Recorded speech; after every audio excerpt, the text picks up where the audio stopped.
हम अध्याय 11 देख रहे हैं, the making of the national movement.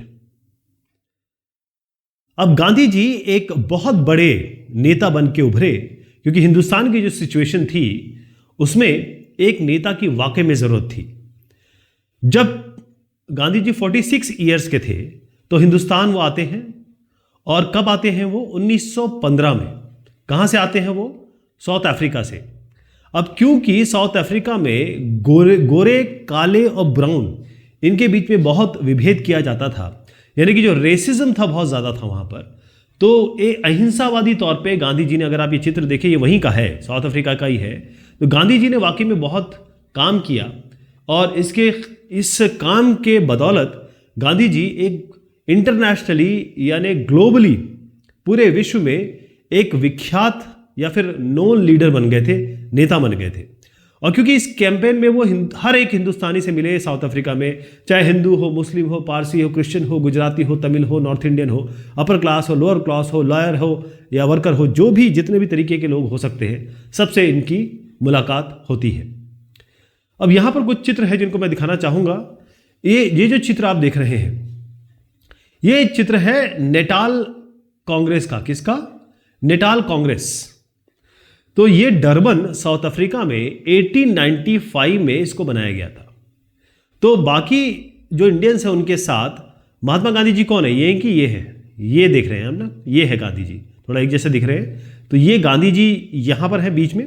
और जो रेशियल डिस्क्रिमिनेशन था, कहने का मतलब जो गोरे और कालों के बीच में जो भेद था, गोरे कालों के साथ जो व्यवहार कर रहे थे, ब्राउन्स के साथ जो व्यवहार कर रहे थे, ब्राउन मतलब इंडियंस जो हो गए, उनके साथ जो व्यवहार कर रहे थे, उसके खिलाफ इन्होंने ये नेटाल कांग्रेस बनाया था। यहां पर आप देखेंगे, इनका नाम आने वाला है अभी, अब इनको देखिएगा। ये है श्री राजेंद्र प्रसाद, ये है श्री वल्लभ भाई पटेल। और गांधी जी ने कई जगह पे कई काम किए हैं। पहले मैं आपको बता दूं कि गांधी जी जब पहले साल आए, फर्स्ट ईयर जब उनकी एंट्री होती है हिंदुस्तान में, वैसे तो हिंदुस्तानी ही थे, लेकिन जब वो बहुत सालों बाद साउथ अफ्रीका से यहाँ पर आते हैं, तो उनके जो गुरु हो, ये कहते हैं कि आप एक काम करो, पहले इस देश को समझ लो, अच्छे से जान लो। तो एक साल ये इन्होंने पूरे देश को घूमा। वो ये जानना चाहते थे कि लोगों की क्या ज़रूरत है और पूरी ओवरऑल सिचुएशन क्या है। और शुरुआत में इन्होंने ज़रा लोकल मूवमेंट क्या कहते हैं, मतलब किसी एक जगह पे जो चीज़ें प्रॉब्लम थी और लोग इसके खिलाफ थे, लोगों को कोई तकलीफ हो रही थी, उसके खिलाफ ये उनके साथ जुड़े या उनका नेतृत्व किया। तो कहाँ कहाँ की बात करूँगा मैं? चंपारण की, खेड़ा की और अहमदाबाद की। और वहीं पर जब ये इन आंदोलनों में जुड़े, तो यहाँ राजेंद्र प्रसाद साहब, यहाँ नाम दिया हुआ इनका, राजेंद्र प्रसाद साहब से मिले, और फिर वल्लभ भाई पटेल साहब से मिले। ये वल्लभ भाई पटेल साहब है, तो इनसे मिले। तो अहमदाबाद का अगर मैं बताऊँ आपको, तो ये एक मिल वर्कर स्ट्राइक थी। यानी फैक्ट्री में जो काम करते थे, मिल में जो काम करते थे, उन्होंने स्ट्राइक की थी। तो उनका नेतृत्व जो लीडर थे वो महात्मा गांधी साहब ही थे, जो आप यहाँ पर भी चित्र में देख रहे हैं। यहाँ पर आपको मैं एक मैप दिखाना चाहता हूँ, क्योंकि ये अक्सर मैप पे से बेस्ड क्वेश्चन पूछे जाते हैं। मैंने आपको क्या क्या नाम लिया वो ध्यान रखिएगा। ये चंपारण, ये बेसिकली चंपारण, खेड़ा और अहमदाबाद। खेड़ा अहमदाबाद तो गुजरात में है, चंपारण गुजरात में है, ये चंपारण बिहार में है, अहमदाबाद खेड़ा गुजरात में है। इसके अलावा कुछ जो इम्पोर्टेंट सेंटर्स हैं हिंदुस्तान के राष्ट्रीय आंदोलन के, उसमें अमृतसर आता है, आपको जलियांवाला बाग याद होगा, चौरी चौरा में जो कांड हुआ, अभी उसकी चर्चा करते हैं। और दांडी मार्च 2 जो गांधी जी ने निकाली, उसकी भी चर्चा भी हम करेंगे। रॉलेट सत्याग्रह, अब इसको समझिए कि 1919 की मैं बात कर रहा हूं। गांधी जी ने कहा कि भाई आपको सबको, मतलब ये जब भी बात करते थे, क्योंकि नेशनल लीडर बन चुके थे, ये सत्याग्रह की इन्होंने सबसे आह्वान किया। और किसके अगेंस्ट? रॉलेट एक्ट के लिए। रॉलेट मतलब जो साहब रॉलेट हैं, वो इसके चेयरमैन थे, इसलिए वो उसके कारण एक्ट का नाम दिया जाता है। एक्ट यानी कि कानून। अब हुआ ये कि ये जो रॉलेट एक्ट था, ये बेसिकली ये था कि ये फ्रीडम ऑफ एक्सप्रेशन यानी अभिव्यक्ति की आज़ादी, बोलने की आज़ादी, इसको ये कर्ब करता था। कर्ब मतलब इसको ख़त्म करता था। और पुलिस के पावर, जो पुलिस के जो पावर थे उसको बढ़ाता था। कैसे? रॉलेट पावर में कहा गया था, रॉलेट एक्ट में कहा गया था, अगर आपको किसी पे सस्पिशन है या कोई भी आपको लगता है जो सरकार के खिलाफ बोल रहा है, तो आप उसको बगैर किसी वारंट के या बगैर किसी चीज के, बगैर किसी पुख्ता कहेंगे सबूत के आप इनको जेल में डाल दीजिए और 2 साल तक जेल में डालिए विदाउट एनी ट्रायल। ये सबसे बड़ी बात है कि आप उनको डाल तो रहे हैं जेल में, लेकिन उनका कोई ट्रायल नहीं होगा, कोई वो कानूनी उनके लॉयर नहीं होगा, वो कहीं किसी भी बड़े जज के सामने पेश नहीं होंगे, ऐसा कुछ नहीं होगा। तो ये बहुत बड़ा एक सेटबैक था, क्योंकि जो भी राजनेता अगर आते हैं या कोई भी सरकार के खिलाफ काम करता है तो रॉलेट एक्ट ने ये पावर दे दिया था कि इनको बस अंदर डाल दो, राइट। तो गांधी जी और जो मोहम्मद अली जिन्ना है, ये ऐसे सरीखे जितने भी बड़े बड़े नेता थे, उन्होंने इस रॉलेट एक्ट की बड़ी खिलाफत की। उन्होंने कहा कि गवर्नमेंट को कोई राइट नहीं बनता कि भाई वो हमारे राइट को रिस्ट्रिक्ट करे, क्योंकि हमारी ये बेसिक फ्रीडम जो है, बोलने की जो आज़ादी है, वो हम बोल ही नहीं पाएंगे तो फिर हम कर क्या रहे हैं। हम इस एक देश में जिसके हम बाशिंदे हैं वहाँ बोल नहीं पा रहे हैं। तो इन्होंने, गांधी जी और जिन्ना ने, इस एक्ट को कहा कि ये डेविलिश है और टेरानिकल है। इसका मतलब ये है कि ये तो एक तो शैतानी है, शैतान की तरह है ये, और टेरानिकल को है मतलब दमनकारी है। तो गांधी जी ने कहा कि भाई 6 अप्रैल, देखिए थोड़ा ध्यान रखिएगा, 6 अप्रैल 1919 ये दिन सब लोग मनाएंगे। नॉन वायलेंट का मतलब होता है अहिंसावादी, लड़ाई झगड़ा, कोई मारपीट कुछ भी नहीं होने वाली है, और अपोजिशन करेंगे इस एक्ट का। किस एक्ट का? रॉलेट एक्ट का, राइट। तो फिर हड़ताल हुई, जिसे हम स्ट्राइक कहते हैं, सत्याग्रह सभा हुई, ये सारी चीजें उसमें हुई। ये जो सत्याग्रह हुआ, या ये कहें ऑल इंडिया स्ट्रगल बना है सबसे पहले।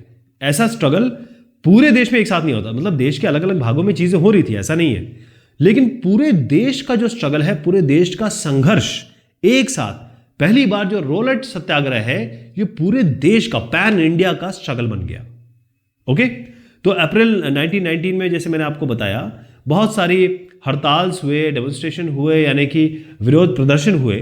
और गवर्नमेंट क्या कर रही थी? गवर्नमेंट तो एक ही काम करती थी, दबाती थी, मारती थी, काटती थी, दमन करती थी। तो यहां पर आप देखेंगे एक बहुत बड़ा कांड हो गया, वो था जलियांवाला बाग। अब जलियांवाला बाग, अब मैं आपको अमृतसर ले जा रहा हूं। ये कहानी कुछ इस तरीके की है कि यहां पर एक ग्राउंड है और वहां पर ये लोग जमा हुए थे। बैसाखी का दिन था। बैसाखी के दिन ये सब आपस में जमा हुए थे कई लोग। ये 13 अप्रैल 1919 का दिन है, थोड़ा डेट मैं भी दोबारा बताऊंगा आपको। तो यहां पर ये लोग सब आए। अब कई लोग इसमें केवल मेले के लिए आए थे, कई लोग इसमें रॉलेट सत्याग्रह के लिए जुटे थे। यहां पर आगमन होता है जनरल डायर का, और ये अपने लोगों को लाइन से इस तरीके से खड़ा करता है। ये जो बाग है, इसके सारी एंट्री पॉइंट बंद कर देता है, और यहाँ पर धुआंधार अंधाधुंध गोली चलाता है और इनको गोली से भून देता है, और इतने सारे लोग की मौत हो जाती है कि ये बहुत बड़ा सेटबैक हो जाता है। अगर मैं आपको ये चित्र दिखाऊंगा तो यहाँ पर ये जो लोग हैं, ये जलियांवाला बाग में जो गोली कांड हुआ था, वो गोलियां दिखा रहे हैं। ये गोले बने हैं ना, ये गोलियां दिखा रहे हैं। आप सोच सकते हैं कि जब किसी को कहीं आने जाने, कोई भाग नहीं सकता, कोई जा नहीं सकता, और उन पे आप अंधाधुंध गोली चला देंगे तो उनके साथ क्या होगा। ये वॉल कंपाउंड आप देख रहे हैं, जनरल डायर ने यहाँ पर ओपन फायर किया था, यानी कि सबको, आपके जो पुलिस वाले हैं उनको कहा था कि गोली दागो, चाहे जो भी हो। तो ये कांड हो गया था। फिर से समझिएगा, बैसाखी का दिन था। आप सोचे इतना इंपॉर्टेंट त्यौहार होता है पंजाब में, तो बहुत बड़ा त्यौहार होता है। अमृतसर की बात मैं कर रहा हूँ, ये भी आपको याद रखना है। और जनरल डायर ने ये किया था, ये भी आपको याद रखना है। और साथ में ये 13 अप्रैल को हुआ था। कब हुआ था? 13 अप्रैल 1919 को। और किस कारण से हुआ था ये? क्योंकि यहाँ पर कई लोग ऐसे थे जो रॉलेट एक्ट या कहें रॉलेट सत्याग्रह से में जुटे थे। अब ये इतना बड़ा पेनफुल पूरे देश के लिए था, इतना दर्द हुआ लोगों को, कि जो सबसे बड़े हमारे आदमी हुए हैं, लिटरेरी माइस्ट्रो जिसे हम कहते हैं, रविन्द्रनाथ टैगोर साहब, इनको नाइटहुड की उपाधि दी थी अंग्रेज़ों ने। तो इन्होंने अपने, इतना इनको दुख हुआ, इन्होंने अपने गुस्सा या कहें पेन या एंगर को जाहिर करते हुए जो नाइटहुड की इनको उपाधि दी गई थी, ये इन्होंने वापस कर दी। नाइटहुड का मतलब ये होता है कि अगर किसी ने कोई ऐसा काम कर दिया, बहुत एक्सेप्शनल, ऐसा जो किसी ने ना किया हो, उसको ब्रिटिश सरकार ऑनर देती थी। ब्रिटिश सरकार एक पुरस्कार देती थी कि उसने बहुत ज़बरदस्त काम कर दिया है, ऐसा काम शायद किसी ने ना किया हो, लिटरेरी काम हो, चाहे पब्लिक सर्विस में काम किया हो, लोगों के लिए किया हो। तो इसलिए इनको नाइटहुड की उपाधि दी गई थी, जो इन्होंने वापस कर दी। अब इसी रॉलेट सत्याग्रह में एक चीज़ बड़ी इंपॉर्टेंट देखने को आई कि जो हिंदू हैं और मुस्लिम हैं, अगर आज भी देखें हम, जितने भी हमारे पार्टीज़ हैं, ख़ासतौर पे ऐसी बड़ी पार्टीज़, वो हिंदू मुसलमानों को लड़ाने में लगी रहती है। सभी लोग ने ये काम किया, कोई ऐसा कोई दूध का धुला नहीं है इसमें। उस जमाने में भी हिंदू मुस्लिम का दिक्कत तो थी, क्योंकि ये तो दो अलग अलग धर्म है जहाँ, और कई लोग इनको अगर वो करते हैं, पोक करते हैं या गलत बात बताते हैं तो ये आपस में लड़ जाते हैं, ये तो होता ही है। लेकिन रॉलेट सत्याग्रह में ये देखा गया कि हिंदू मुसलमान की जो एकता थी, जो यूनिटी थी, क्योंकि गांधी जी कहते थे कि ये जो देश है वो सभी का है, इस देश में जो भी रहते हैं, चाहे हिंदू हो, मुसलमान हो या कोई और रिलीजन के लोग हो, गांधी जी का ये कहना था। और सारे रिलीजन के लोग किसी भी भेदभाव आपस में जो भी है उनके मन मुटाव, उनको दूर करके एक साथ लड़ रहे थे। ये एक बहुत बड़ी बात हुई। अब ये खिलाफत एजिटेशन में आपको बताऊंगा, और non cooperation movement Gandhi ji द्वारा ही इसको आगे बढ़ाया गया था। पहले अब मैं आपको बता दूं खिलाफत मूवमेंट क्या है, क्योंकि खिलाफत एजिटेशन का हिंदुस्तान से कोई लेना देना नहीं है। खिलाफत कहां से कैसे क्या शुरू हुई थी मैं आपको बता दूं। हुआ यह था कि ये जो आप इलाका देख रहे हैं ना, ये अरब का इलाका दिखा रहा हूं मैं नीचे, ये आपका तुर्की बोलिए, तुर्की बोलिए या तुर्की बोलिए। तो हुआ यह था कि अंग्रेजों ने, और अंग्रेज के अलावा जो भी उनके साथी थे, अलाइज थे, उन्होंने ऑटोमन अंपायर, तुर्की में जो ऑटोमन अंपायर था, बेसिकली इसके जो हेड थे वो खलीफा थे। जो खैलिफेट कहते हैं उनको, वो मुस्लिम जितने भी पूरे विश्व में मुस्लिम थे उनके नेता थे। तो इनकी जो जगह है और इनका जो पावर है वो रिस्ट्रिक्ट कर दी, क्योंकि ऑटोमन अंपायर को हरा दिया गया था, तो सारी चीज़ रिस्ट्रिक्ट कर दी गई थी। तो इससे क्या हुआ, सारे जो विश्व के मुसलमान थे वो उनके खिलाफ हो गए थे, या फिर गुस्से में आ गए थे, या फिर वो कह रहे थे कि खलीफा के या फिर के जो खलीफेट है उनकी जो पावर आपने छीन ली है उसको आप वापस दीजिए। सारे विश्व के मुसलमान ये कर रहे थे। तो खिलाफत मूवमेंट जो है वो वहाँ से रिलेटेड है, हिंदुस्तान से नहीं, उसका कोई लेना देना नहीं है, क्योंकि पूरे विश्व के मुस्लिम इसका विरोध कर रहे थे, तो हिंदुस्तान के मुस्लिम भी कर रहे थे। तो खिलाफत मूवमेंट जो है 1919 से 1924 की जो मैं बात कर रहा हूँ, ये एक इस्लामिक मूवमेंट था। और यहाँ पर हम देखेंगे मोहम्मद अली और शौकत अली, ये दोनों भाई हैं, तो ये अली ब्रदर्स के नाम से जाना जाता है। और इन्होंने भी, क्योंकि यहाँ पर भी ब्रिटिश कर रहे थे और हिंदुस्तान में ब्रिटिश कर रहे हैं, हिंदुस्तान में ब्रिटिश की कॉलोनी थी, तो हिंदुस्तान में मुसलमान अंग्रेजों के खिलाफ विरोध में इस नाम पे भी विरोध करें, ये वाली बात थी। तो ये बेसिकली अटेम्प्ट था कि सारी जो मुस्लिम कम्युनिटी है हिंदुस्तान की, वैसे तो विश्व की कम्युनिटी थी, लेकिन हिंदुस्तान की जो कम्युनिटी है, वो जो टर्किश एम्पायर है, जिसको हम ओटोमन सुल्तान कह रहे हैं या खलीफा कह रहे हैं, तो टर्किश एम्पायर जो अंग्रेजों ने और उनके साथियों ने गिरा दिया था, यूरोपियन पावर ने ख़त्म कर दिया था या फिर ख़त्म करने की कोशिश कर रही थी, उसके खिलाफ था। समझ गया? खिलाफत मूवमेंट का हिंदुस्तान से कोई लेना देना नहीं है, ये हिंदुस्तान के मुसलमानों का एक विरोध था। तो अब इसको देखिएगा कि 1920 की मैं बात बताता हूं, ये 1920 की बात मैं बता रहा हूं। तो 1920 में ये क्या हुआ कि जो ब्रिटिशर्स थे, क्योंकि ये ब्रिटिश और अलाइज ने इनको हराया था या फिर उनको रिस्ट्रिक्ट किया था, इन्होंने क्या किया कि जो टर्किश सुल्तान है या खलीफा है, जिसकी मैं बात कर रहा हूं, ऑटोमन एम्पायर के जो नेता है या फिर जो उनके बेसिकली राजा हैं कह सकते हैं आप, खलीफा जिनको कहते हैं, उनको उनके ऊपर बहुत बड़ी ट्रीटी है, कहें कि बहुत हार्श, बहुत ही स्ट्रॉन्ग संधि इनके ऊपर डाल दी। ओके, तो पूरे विश्व के मुसलमान इनके खिलाफ हो गए थे। तो इंडियन मुस्लिम्स का भी यही कहना था कि भाई जो पूरा कंट्रोल है, क्योंकि खलीफा को वो अपना पूरा विश्व का नेता मानते थे, तो ऑटोमन एम्पायर गिर गया, या फिर ये कहे कि जो भी मुस्लिम के सेक्रेड प्लेसेस हैं जहाँ पर लोग जाते हैं और वहाँ पर पूजा अर्चना करते हैं या उनके लिए सेक्रेड प्लेस है, पवित्र स्थान है, वो ऑटोमन एम्पायर के पास ही रहना चाहिए या फिर खलीफा के पास रहना चाहिए। तो जो खिलाफत एजिटेशन है, खिलाफत जो मूवमेंट है या विरोध है, वो मोहम्मद अली और शौकत अली, जो मैंने आपको यहाँ पर भी दिखाया, उन्होंने हिंदुस्तान में शुरू किया था। और फिर वो लोग ये चाहते थे कि गांधी जी जो मूवमेंट शुरू कर रहे हैं उसके साथ उस मूवमेंट में ये खिलाफत मूवमेंट भी जोड़ा जाए। तो गांधी जी ने मान लिया, उन्होंने सपोर्ट किया कि ऐसे करेंगे। उन्होंने कहा कांग्रेस को कि ऐसे करिए कि आप एक तो जलियांवाला बाग में जो मैसेकर हुआ है, जो हत्याकांड हुआ है, पंजाब रॉन्ग्स जिसको कहते हैं, इसके खिलाफ एक तो ये काम करेंगे, दूसरा आप खिलाफत मूवमेंट करेंगे, जो मैंने ये बताया कि भाई अंग्रेजों ने जो विश्व में कर रखा है मुसलमानों के खिलाफ, वो करिए, और स्वराज की मांग करिए आप। ये बात उन्होंने कही। तो तीनों चीज एक साथ चल रही है ना। तो नॉन कोऑपरेशन मूवमेंट जो है वो काफी आगे बढ़ा, बहुत ही तेज आगे बढ़ा। कब? 1921 से 22 के दरमियान। बहुत सारे जो स्टूडेंट्स थे उन्होंने जो गवर्नमेंट स्कूल में पढ़ते थे वो छोड़ दिया, उन्होंने कॉलेजेस को छोड़ दिया, और जो बड़े बड़े हिंदुस्तान के नामचीन लॉयर या कहें कि जो बड़े बड़े वकील थे, उसमें आप यहाँ पर देखेंगे ये जो चेहरा है बहुत बड़ा चेहरा है। क्यों? क्योंकि जो हमारे प्रथम प्रधानमंत्री रहे उनके पिताजी हैं ये, इनका नाम है मोतीलाल नेहरू साहब। ऐसे यहाँ पर आप देखेंगे ये भी बहुत बड़ा नाम है, ये है CR दास, चित्तरंजन दास साहब। तो मोतीलाल नेहरू साहब हो गए, चित्तरंजन दास साहब हो गए, C राजगोपालाचारी, अभी मैं इनके बारे में बताता हूँ कि ये हिंदुस्तान के फर्स्ट क्या बने थे। इसके अलावा आसफ अली, ऐसे बहुत सारे लोग थे जिन्होंने, ये लॉयर थे, इन्होंने अपनी प्रैक्टिस छोड़ दी। इन्होंने कहा कि ठीक है अब हमको नहीं करना आपके साथ काम, या आपके अंडर में काम नहीं करना। बहुत सारे जो ब्रिटिश ने टाइटल्स दिए थे, जैसे मैंने आपको बताया था कि जो हमारे टैगोर साहब हैं उन्होंने नाइटहुड की वो वापस कर दी थी, जो उनको उपाधि दी गई थी।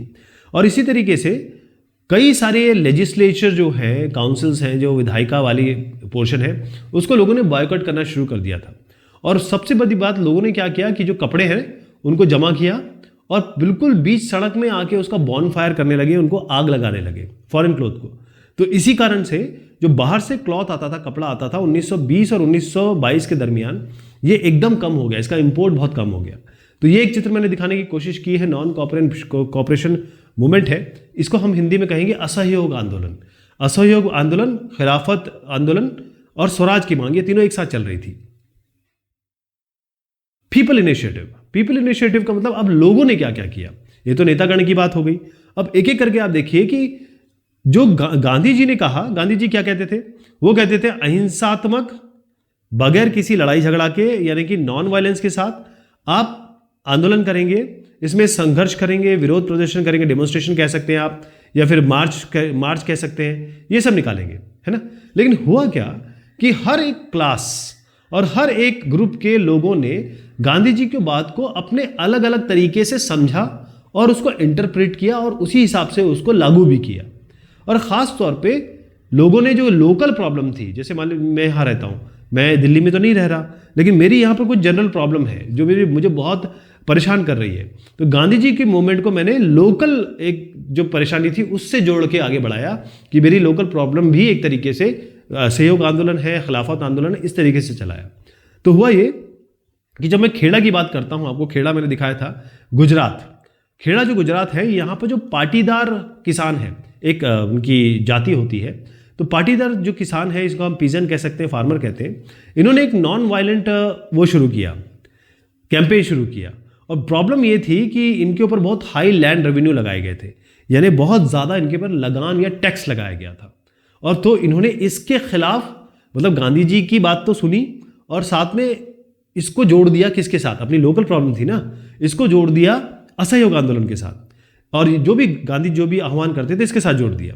ऐसी अगर आपको मैं जो आंध्रा है ना, आंध्रा का जो कोस्टल एरिया है वहां ले जाऊंगा ना, तो वहां पर क्या हुआ, और साथ में मैं तमिलनाडु के इंटीरियर में ले जाता हूं आपको, तमिलनाडु TN कर देते हैं, तो आंध्रा और तमिलनाडु के अगर इंटीरियर में मैं ले जाऊं वहां पर, तो जो लिकर शॉप थी, यानी शराब की जो दुकानें थी, उसकी पिकेटिंग हुई, यानी उसका घेराव जब आप किसी जगह का कर देते हैं तो फिर आप कोई अंदर नहीं जा सकता। ऐसे ही अगर आपको मैं और लोगों के बारे में बताऊं, क्योंकि हर आदमी ने अलग अलग तरीके से इंटरप्रेट किया, मैं आपको गुंटूर की बात बताता हूं। गुंटूर जो है ये डिस्ट्रिक्ट है आंध्र प्रदेश में। यहाँ पर जो ट्राइबल थे, आदिवासी थे, या जो गरीब पुअर पीजेंट, गरीब जो फार्मर थे, उन्होंने फॉरेस्ट सत्याग्रह शुरू किया, यानी जंगल, और क्योंकि बेसिकली क्या हो रहा था, जो भी ट्राइबल थे उनको जंगल से बाहर निकाल दिया गया था, उनके ऊपर बहुत ज़बरदस्त तरीके से कानून लागू कर दिए गए थे। तो इन्होंने इसके खिलाफ उसी जो गांधी जी ने आह्वान किया था उसी को इसके साथ जोड़ दिया। ऐसे किया इन्होंने। हर आदमी का यही सोचना था कि जो गांधी जी हैं वो किसी न किसी तरीके से ये टैक्सेस को कम करवा देंगे, और जो फॉरेस्ट रेगुलेशंस हैं, यानी जो भी कानून है उसको वापस करवा देंगे, वो लोग दोबारा फॉरेस्ट में जा सकेंगे, और जो पीजेंट्स हैं उनको स्वराज मिलेगा, मतलब अब ब्रिटिश का राज नहीं होगा, गांधी राज होगा। बेसिकली वो ये सब ये सोच रहे थे कि गांधी राज जो है आने वाला है। इसी तरीके से मैं आपको सिंध अगर दिखाऊं, तो सिंध जो है वो आज पाकिस्तान में है। ध्यान रखिएगा, हमारे राष्ट्रगान में वो आता है सिंध, जो कि अलग हो गया है। सिंध आता है, पंजाब, सिंध गुजरात में आता है, सिंध हिंदुस्तान में नहीं है। तो कई ऐसे सिंध में, क्योंकि मुसलमान एरिया था, तो जो आज पाकिस्तान में है, जो मुस्लिम लीडर्स थे और जो वहाँ के फार्मर्स थे, वो बहुत खुश हुए, क्योंकि खिलाफत की जो कॉल दे दी थी गांधी जी ने, तो ये लोग सब के सब गांधी जी के साथ हो गए, राइट। अब पंजाब में क्या हो रहा था, अच्छा 2 शब्द इसमें आए हैं। एक पिकेट है, पिकेट का मतलब होता है घेराव। अगर आप जैसे ये शराब की दुकान है, यहाँ पर लोग आके घेराव कर लें तो फिर कोई भी नहीं आ सकता, इसको घेराबंदी है, घेराव कहते हैं। महंत का मतलब ये होता है, अब मैं यहाँ पर आपको ले जा रहा हूँ गुरुद्वारा, सिख की बात करूंगा, तो यहाँ पर जो सिख गुरुद्वारा में जो मेन आदमी होगा, मेन जिसे कहेंगे जो पंडित पूजा करवाते होंगे, उनको हम महंत कह रहे हैं। तो हो रहा था कि एक अकाली मूवमेंट शुरू हुआ। अभी अकाली मूवमेंट क्यों शुरू हुआ, क्योंकि जो गुरुद्वारा है, जैसे ये गुरुद्वारा है, इसमें क्या होता था कि जो महंत बैठे हुए हैं वो अंग्रेजों द्वारा नियुक्त होते थे, या ये कहें ये सपोर्टेड होते थे। तो ये अपनी तरीके से काम कर रहे थे, करप्शन कर रहे थे, और सबसे बड़ी बात है कि ब्रिटिश का इनके ऊपर हाथ था। तो अकाली मूवमेंट ये शुरू किया कि भाई जो गुरुद्वारों में बड़े बड़े महंत बैठे हैं जो कि सिख धर्म के लिए कोई काम नहीं करे, इनको हटाया जाए। इसी तरीके से जब आपको मैं असम लेके जाता हूं, तो असम में क्या हुआ, असम किसके लिए फेमस है, असम चाय के लिए फेमस है। तो यहाँ के जो टी गार्डन्स हैं, यहाँ जितने भी लेबर्स थे वो आराम से बात करने लगे और फिर उसके बाद चिल्लाने लगे। क्या कह रहे थे, गांधी जी की जय, गांधी महाराज की जय, ये स्लोगन इनका बड़ा फेमस हुआ। और इन्होंने कहा कि भाई, और ये बोलते बोलते तो उन्होंने कहा कि हमारा जो वेजेस है, यानी हमारी जो सैलरी है, उसको भैया आप बढ़ाना पड़ेगा आपको। और कई लोगों ने क्या किया कि जो ब्रिटिश द्वारा ऐसे बड़े बड़े उद्यान थे, या ये कहें कि प्लांटेशन थे, बागान हमें जिसे कहते हैं, ब्रिटिश जो ओन थे वो उन्होंने छोड़ दिया। और अगर आपको बताऊं एक और अच्छी बात, कि आसाम में असमीज एक सॉन्ग है जिसको हम वैष्णव सॉन्ग कहते हैं। वैष्णव सॉन्ग में कृष्ण जी की भक्ति है। इन लोगों ने क्या किया, ये सब जितने भी प्लांटेशन में काम करने वाले थे, इन्होंने ऐसा किया कि जो जहां जहां विष्णु या भगवान का नाम था, वहां गांधी जी का नाम डाल दिया, और गांधी जी के नाम से उस गाने को गाने लगे। इतनी वैल्यू थी गांधी जी की। एक और चीज आपको बताता चलूंगा, अब आप देखें, ये है पीपल महात्मा। सबसे इंपॉर्टेंट कौन होता है एक रथ चलाने में, ये होता है सारथी। तो गांधी जी को पूरे देश का सपोर्ट था, और जितने भी बाकी नेता है एक तरीके से गांधी जी के नेतृत्व में और गांधी जी के गाइडेंस में चल रहे थे। तो यहां पर क्या हुआ कि गांधी जी को एक मसीहा की तरह देखे जाने लगा। केवल लोग ही नहीं, हर आदमी उनको एक मसीहा की तरह देख रहा था कि भाई ये एक भगवान के एक रूप आ गए हैं, ये हमको मिजरी और पॉवर्टी, यानी हमारी जो दरिद्रता है और हमारी जो गरीबी है, इससे हमें ये दूर करेंगे। और सबसे बड़ी बात, कई लोग कई काम कर लेते थे, जैसे मैंने कोई काम कर लिया, लेकिन मैं श्रेय किसको दे दूंगा, गांधी जी को, कि भाई गांधी जी के कारण हुआ, गांधी जी की अनुकंपा से हुआ, गांधी जी के कहें कि हमारे आशीर्वाद से हुआ है। हुआ ये कि मैं आपको ले जाना चाहता हूं उत्तर प्रदेश, जो उस जमाने में यूनाइटेड प्रोविंसेस कहलाता था। तो यहां पर एक जगह है प्रतापगढ़। तो यहां पर क्या हो रहा था कि जो जगह है जहां पर पेजेंट्स काम करते हैं या फिर जमींदार काम करते हैं, उनको यहां से जबरदस्ती फोर्सफुली इलीगल इविक्शन कराया जा रहा था। यानी फोर्सिबल मतलब फोर्स, आर्म के तौर पे, आर्म लेके, और इलीगल, अनलॉफुल मतलब इलीगल तौर पे इनको बाहर किया जा रहा था, राइट। तो इलीगल इविक्शन जो हो रहा था, बेचारे गरीबों को जो बाहर निकाला जा रहा था अपनी जमीन से, उसके खिलाफ एक आंदोलन हुआ, और ये बड़ा सक्सेसफुल आंदोलन हुआ प्रतापगढ़ में, उत्तर प्रदेश में। तो यहां जो ये लोग जीत गए, इस आंदोलन में इनको विजय प्राप्त हुई, इन्होंने भी इसका क्रेडिट किसको दे दिया, गांधी जी को दे दिया। इसके तरीके से एक और चीज हुई, कई लोग तो नॉन वायलेंस तरीके से कर रहे थे, मतलब अहिंसात्मक तरीके से कर रहे थे, क्योंकि गांधी जी का कहना था भाई अहिंसात्मक तरीके से होना चाहिए, कुछ भी हिंसा नहीं होनी चाहिए। तो कई लोग ऐसे थे जैसे ट्राइबल कुछ हुए, कई ट्राइबल्स हो गए आदिवासी, और कई पीजेंट फार्मर वगैरह जो हो गए, यानी जो किसान हैं, उन्होंने कई बार गांधी जी के जो आइडियल्स हैं, गांधी जी का मेन आइडियल क्या था, नॉन वायलेंस, अहिंसा नहीं होनी चाहिए, कई लोगों ने इसको नहीं माना, कई लोगों ने हिंसा भी कर डाली। अब यहाँ पर एक चित्र जो है उसको जानना बहुत ज़रूरी है, ये बड़े पॉपुलर इमेज मैं आपको दिखाऊंगा। इसमें क्या है, एक डिवाइन शक्ति, मतलब भगवान या फिर दैवीय शक्ति की तरह दिखाया गया है इनको। और यहाँ पर देखेंगे कि जैसे कृष्ण, महाभारत में कृष्ण भगवान अर्जुन के सारथी थे, इसी तरीके से गांधी जी को जो राष्ट्रीय आंदोलन है उसका सारथी बताया गया है। और यहाँ पर जो नेशनलिस्ट लीडर हैं जितने भी हैं वो सब यहाँ दिखाए गए हैं। अब आप देखिए यहाँ पर कौन साहब खड़े हैं, जो हमारे प्रथम प्रधानमंत्री बने जवाहरलाल नेहरू साहब हैं। यहाँ पर आप देखेंगे बोस साहब हैं, यहाँ पर आप देखेंगे दादा भाई नौरोजी साहब हैं, ऐसे तमाम तरीके के जो बड़े बड़े, मोतीलाल नेहरू साहब हैं, तिलक साहब है, लाल बाल पालतीनों ही दिख रहे हैं इसमें। तो ये जो बड़े बड़े लोग हैं वो सब यहाँ पर दिखाए गए हैं। तो आप समझ रहे हैं किस तरीके से गांधी जी की वैल्यू थी और अल्टीमेटली उन्होंने हमें आज़ादी दिलाई भी, ये भी आपको मानना पड़ेगा। अब 1922 से 1929 के बीच में क्या होता है, इसकी चर्चा हम करेंगे अगली बार। तब तक के लिए शुक्रिया, मेहरबानी आप सभी की।